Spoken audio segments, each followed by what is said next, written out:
Hello friend, today we discuss on multiple choice questions and answer on HMT. HMT पर पूछे जाने वाले 20 वस्तुनिष्ठ प्रश्न पार्ट 2। आज हम HMT के ऑब्जेक्टिव क्वेश्चंस पार्ट 2 के बारे में बात करेंगे जो हमारे कॉम्पिटिटिव एग्जाम्स में आते हैं।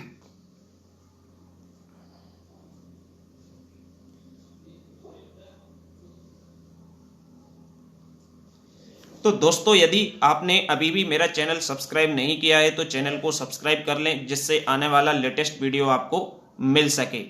तो आइए जानते हैं question first.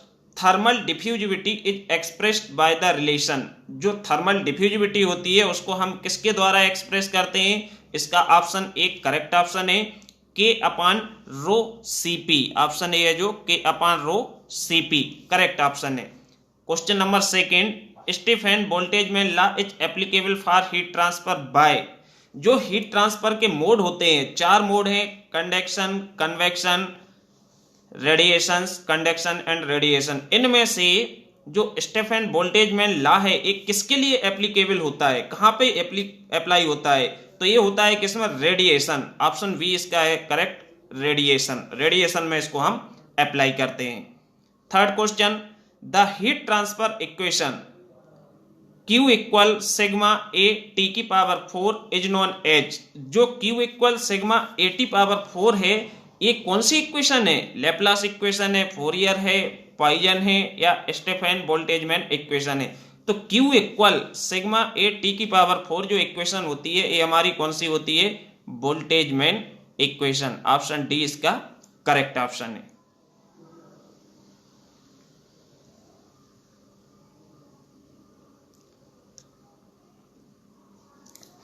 All radiation in black body are. जो हमारी ब्लैक बॉडी होती है उस पर जितनी भी रेडिएशंस पड़ती हैं, जितनी भी रेडिएशंस आती हैं वो क्या होती हैं? ट्रांसमिटेड होती हैं, रिफ्लेक्टेड होती हैं, एब्जॉर्ब या नॉन ऑफ दी यबो। तो all radiation in black body are, black body क्या करती है? सभी रेडिएशंस को क्या करती है? एब्जॉर्ब करेगी, ट्रांसमिट करेगी, रिफ्लेक्टेड करेगी, नॉन ऑफ दी अबव। तो ये क्वेश्चन बहुत सिंपल है, लेकिन ये क्वेश्चन का आंसर हम आपसे जानना चाहेंगे। आपको यदि नहीं मिलता है तो आप कमेंट से मुझसे पूछ सकते हैं, क्योंकि ये बहुत सिंपल और आसान क्वेश्चन है जिसका आपको मालूम होगा आंसर पहले से। ठीक है। फिफ्थ नंबर का क्वेश्चन है Fourier law of heat conduction is valid for. जो हमारा फोरियर लॉ होता है हीट कंडक्शन में, ये किसके लिए वैलिड होता है? One dimensional, two dimensional, three dimensional या इन सभी के लिए? तो Fourier law of heat conduction is valid for one dimensional case only. Option A इसका करेक्ट ऑप्शन है, one dimensional case only. Thermal conductivity of air with rise in temperature. Thermal conductivity of air with rise in temperature. यदि हम temperature बढ़ाते हैं तो air की जो thermal conductivity है वो क्या होगी? डिक्रीज, इंक्रीज, रिमेन्स कांस्टेंट या नॉन ऑफ दी अबव? तो क्या है? इंक्रीज। ऑप्शन बी इसका करेक्ट ऑप्शन है। Next question.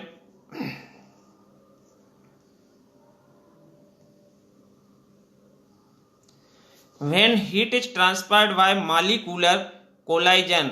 जब मॉलिक्यूल आपस में टकराते हैं, कोलिप्स होते हैं, तो उसके द्वारा जो हीट ट्रांसफर होती है it is referred to as heat transfer by. किस मोड में? Convection, conduction, radiation, scattering. तो ये होती है कन्वेक्शन। ऑप्शन ए है जो इसका करेक्ट ऑप्शन है, convection. Heat flow from one body to another when they have different.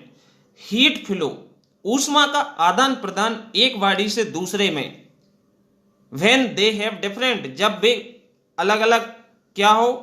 Heat contents, specific heat, atomic structure या टेम्परेचर। जब different, they have different temperature. Option D इसका क्या है? Correct है, दे हैव डिफरेंट टेम्परेचर। अलग अलग तापमान पर होगी तो हीट ट्रांसफर एक बॉडी से दूसरी बॉडी में फ्लो होगी। Unit of thermal diffusivity is, option A इसका करेक्ट है, metre square per hour. Unit of thermal diffusivity is metre square per hour. Okay.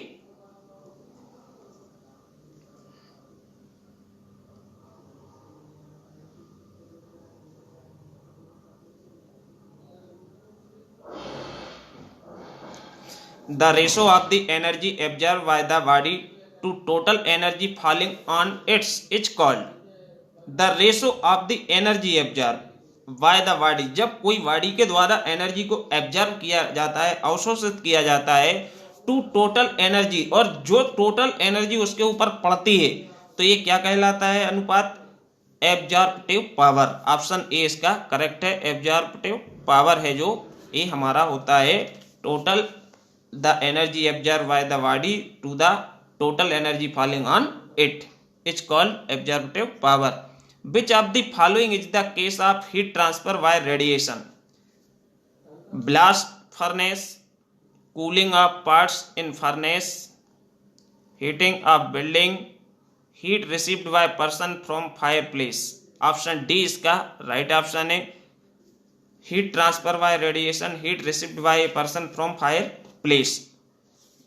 12th number question है, heat is closely related with. Heat closely किससे related होती है? Liquid, energy, temperature या all? तो heat is closely related with temperature. इसका right option क्या होगा? Temperature. Okay,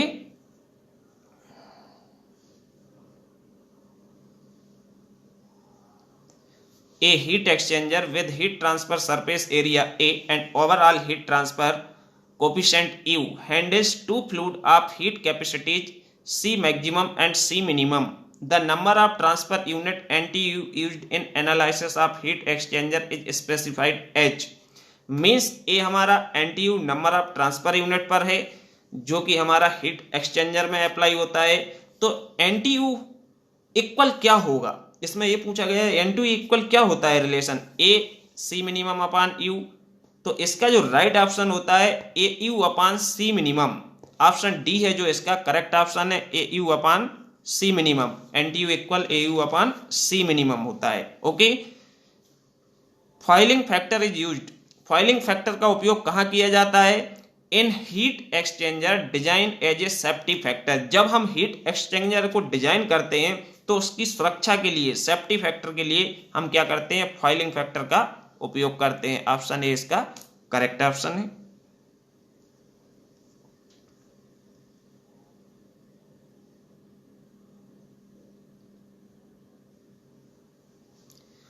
cork is good insulator because it has. जो कॉर्क होता है ये गुड, बहुत अच्छा इंसुलेटर है। क्यों?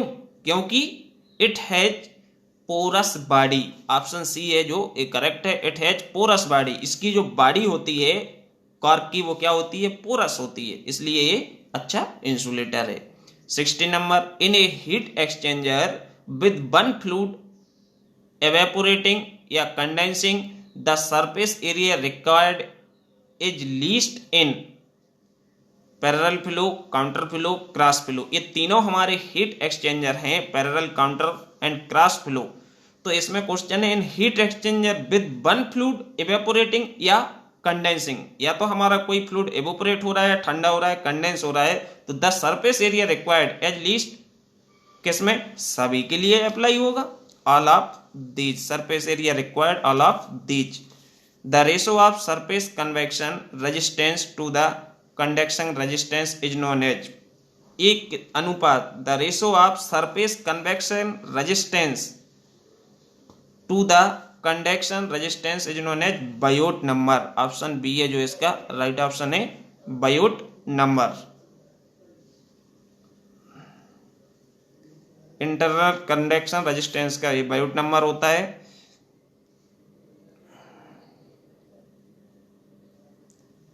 The ratio of the emissive power and absorptive power of all body is the same and is equal to the emissive power of perfectly black body. This statement known as, ये statement किसका है?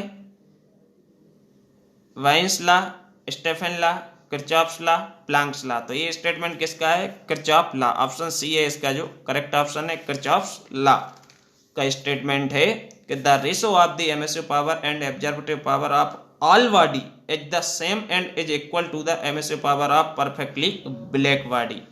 Okay, if the body is at thermal equilibrium then the, यदि कोई body thermal equilibrium में है तो then the इसमें क्या होगा, एमिसिविटी इक्वल एब्जॉर्बिविटी, ऑप्शन ए इसका करेक्ट ऑप्शन हो जाएगा, एमिसिविटी इक्वल एब्जॉर्बिविटी। ओके, 20 नंबर का क्वेश्चन है, last question. In heat exchanger the value of logarithm mean temperature difference should be. Heat exchanger में जो LMTD होता है, LMTD, in heat exchanger LMTD logarithm temperature difference should be क्या होगा, 0, minimum possible, maximum possible या constant. तो क्या होगा, LMTD में मैक्सिमम पॉसिबल, ऑप्शन सी है इसका करेक्ट ऑप्शन है, maximum possible. Okay, thank you.